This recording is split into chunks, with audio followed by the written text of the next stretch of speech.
J'y vais avec une autre déclaration fracassante.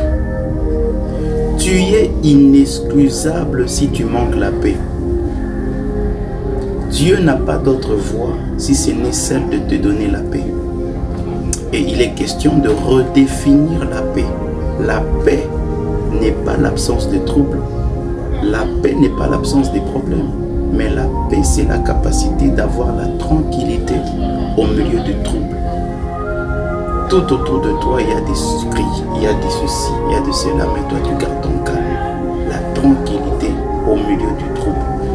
C'est même la raison pour laquelle lorsque Christ se présente, il dit Shalom, je vous donne la paix, pas comme le monde vous la donne, je vous donne à ma manière.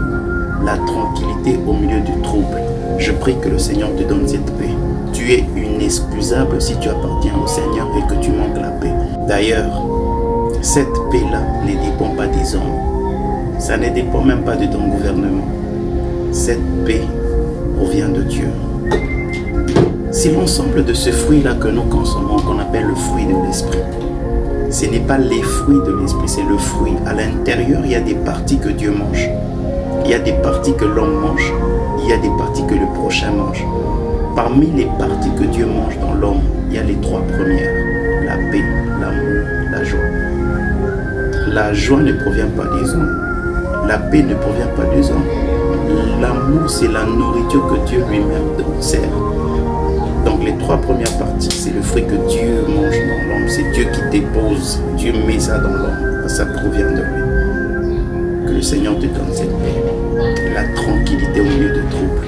Dans ton couple, la tranquillité au milieu de ce mari qui te complique.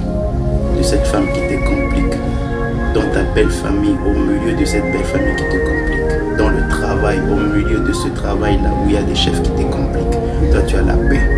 Parce que tu sais que cette paix ne dépend pas des hommes. Ça dépend de Dieu qui l'a fait naître en toi. Reçois cela au nom de Jésus.